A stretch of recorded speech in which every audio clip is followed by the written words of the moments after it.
Michael Jackson will forever be remembered as one of the greatest entertainers the world has ever seen.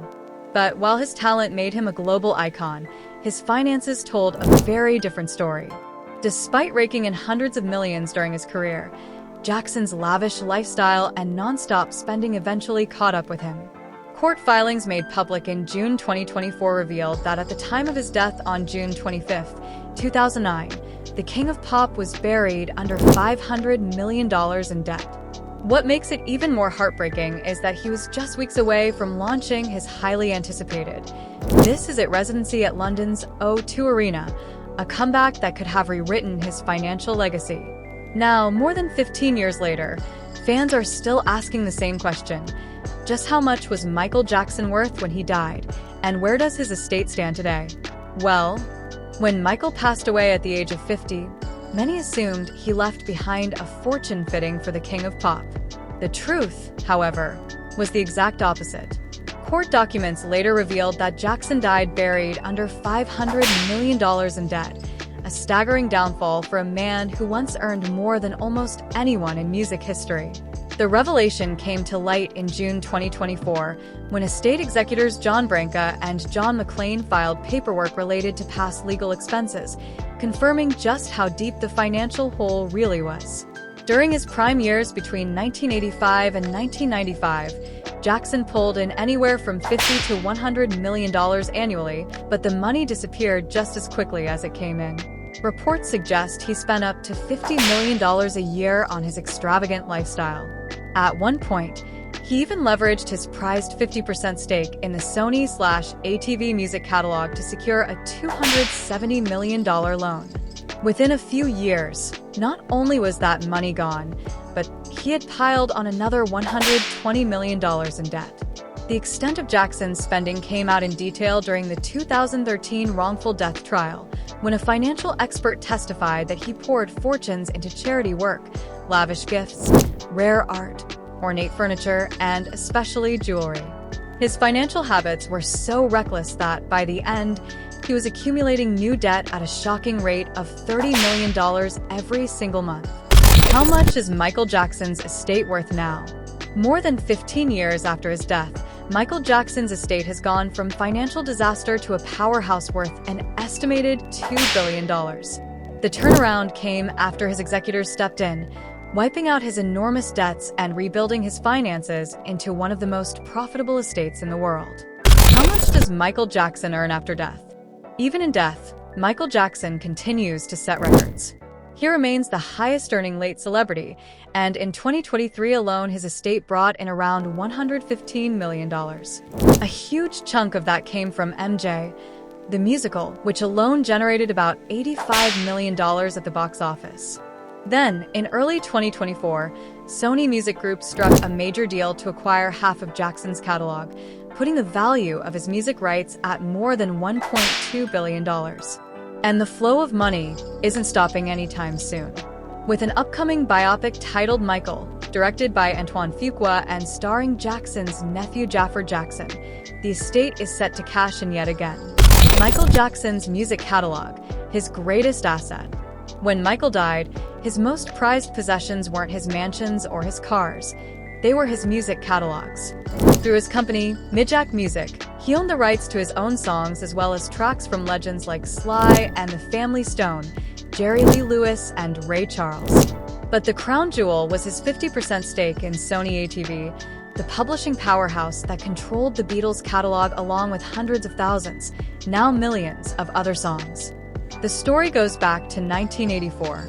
An Australian businessman, Robert Holmes, put the Beatles' catalog up for sale through ATV Music Publishing, which held about 4,000 songs under Northern Songs, the Beatles' publishing arm. Paul McCartney and Yoko Ono were given the chance to buy it, but declined, unwilling to pay the $40 million asking price. Meanwhile, a 25-year-old Michael Jackson was in the middle of a buying spree, snatching up rights to songs like Great Balls of Fire, When a Man Loves a Woman, and Runaround Sue. When his attorney John Branca told him the Beatles' catalog was on the market, Jackson's reply was simple: spare no expense. He outbid everyone with an offer of $47.5 million and secured the deal. Suddenly, Michael had the power to license Beatles music, and he wasted no time cashing in. In 1995, Sony came knocking with an offer Jackson couldn't refuse: $95 million to merge ATV with their own publishing division. The deal created a 50-50 joint venture called Sony ATV Music Publishing, doubling Jackson's investment and making him co-owner of an even bigger empire. He still held full control of his own songs under Midjack Music, while Sony ATV kept expanding, growing from 200,000 songs in 2005 to more than 2 million by 2013. By 2012, the company was pulling in $1.25 billion a year and netting $500 million in profit. Eventually, in 2016, Sony bought out Jackson's estate share for $750 million, giving them full ownership. Today, Sony ATV is valued somewhere between $2 and $4 billion. Who inherited Michael Jackson's estate? When Jackson passed, his estate was carefully divided. 40% went equally to his 3 children, Prince, Paris, and BG, formerly known as Blanket. Another 20% was donated to children's charities, while the remaining 40% was set aside for his mother, Katherine Jackson, for the rest of her life. Once she passes, that share will also go to his children, boosting their inheritance to 80% of the estate. To date, the 94-year-old Katherine Jackson has reportedly received about $55 million from her son's estate. How much did Michael Jackson pay for Neverland Ranch? In 1988, Jackson purchased what would become one of the most famous properties in the world, Neverland Ranch. Located in Los Olivos, California, the 2,700-acre estate cost him $17 million, around $44 million today after inflation. He then spent another $35 million transforming it into a fantasy land, complete with a zoo, theater, train station, go-kart track, Ferris wheel, and even its own fire department. Who owns Neverland Ranch now? Neverland hit the market in 2015 with an eye-watering $100 million price tag. But after years of no takers, the price was slashed several times. $67 million in 2017, then $31 million in 2019, just before HBO's Leaving Neverland documentary stirred controversy. The ranch was also rebranded as Sycamore Valley Ranch, with all amusement rides removed in an effort to distance it from scandal.